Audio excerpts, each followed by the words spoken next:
Hey everybody, I'm going to make a couple more scissor fobs, and before I start I wanted to show you this special pendant that I'm using. It's going to end up being kind of a long scissor fob, but this was made, this was a brass blank bezel, and I put it on a heat plate and melted scrapbook embossing powder into it with different colors, give it kind of the sandy green background.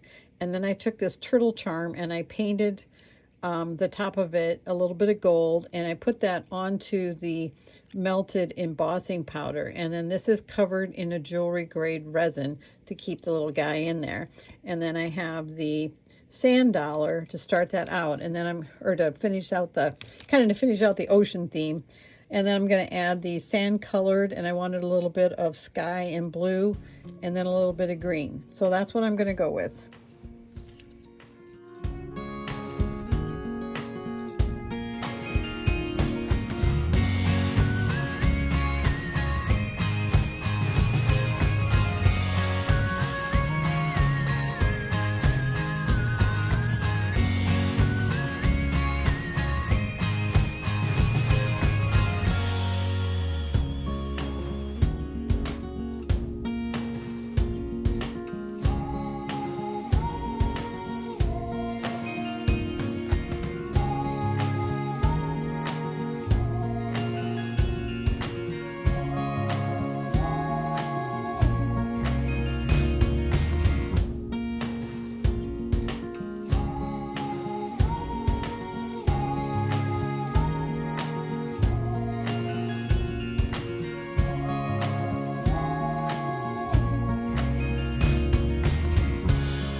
Okay, I was going to use 3 of these beads, but I thought that'd get to be too long. So that is that. And then I'm going to finish this with a crimp cover. I've ordered some brass crimp covers because I didn't want to have the silver showing. So when I'm all done, this will be covered up. So that is that one. Oops, sorry.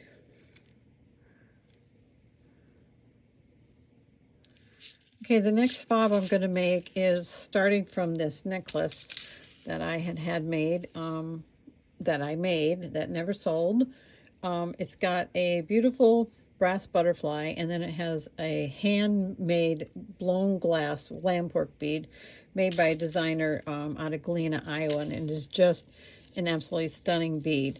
It also has this brass piece here, but I think the overall thing, I want to keep the butterfly and I want to keep the bead, but this is a one-sided embellishment, so it's domed, and I don't like that. So I'm going to take the necklace apart, I'm going to shorten things up, and then I'm going to use these beads for the fob part of my scissor fob.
Okay, there we go. That took longer than it should have because I had too small of a crimp bead.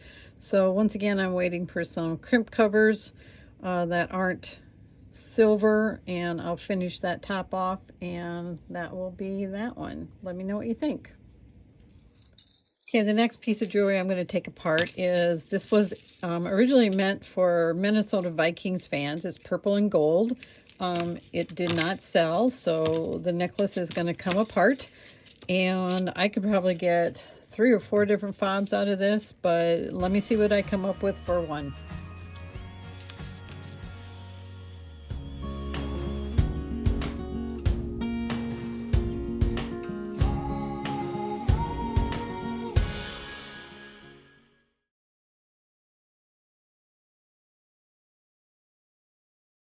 Okay, that took me longer than I thought it was going to take that necklace apart, so I paused that. And I've got all my beads here, and I'm trying to figure out what I want to do. The first thing I want to do is give you a little hint.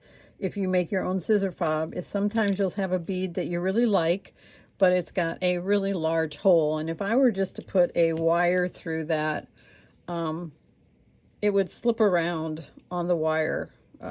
See if I can get my wire through. Darn it. And that should not be that hard. So you see how the wire's on there and the bead just slips around? We can take care of that by using a spacer bead. So you find a bead that, whoops, that's too little. You find a bead that is just a little bit too big. A couple bigger beads for this large bead. So if you can see here, I got a bead that will not fit inside of there, but that will make it so my wire doesn't flop around. So that's what I'm gonna use for that.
All right, there we go. It's a little bit shorter than I wanted. I wanted it like one more bead long, but that's what I had. And I think it turned out really pretty. Again, I will cover that crimp bead with a crimp bead cover when I get them back in stock. Okay, here's another necklace I'm going to take apart. I made this pendant again by using embossing powder and melted the embossing powder, and I hand stamped the word fortune on a little brass blank and then painted it white so you could read the word. And then there's a little scarab charm in there that's embedded. It's a really super smooth, very hard jewelry grade resin. And then we've got this large scarab on the top with some malachite accent beads. And I think this is pretty long the way it is. I probably won't add too much more to this. And I'm just going to take the necklace apart and see what we end up with.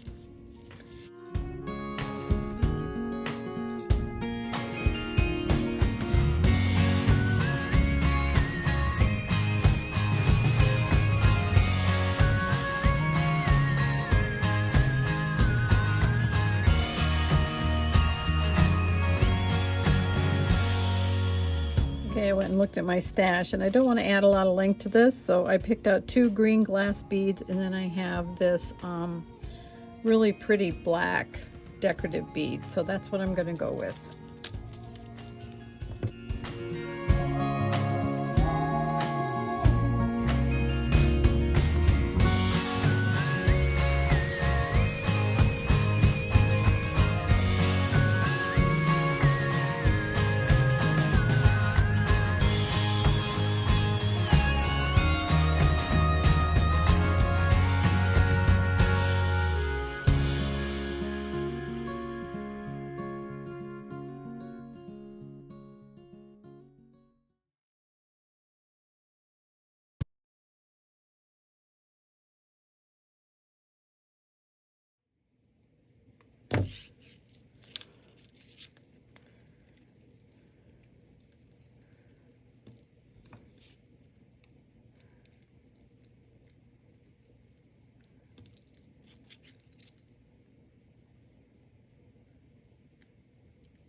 Okay, there we go. That's really unique, and it's got a lot of different parts to it. The only thing I don't like is this kind of, there's no way to attach that so that doesn't kind of swing around. But it's really pretty and a great way to use this pendant. So let me know what you think.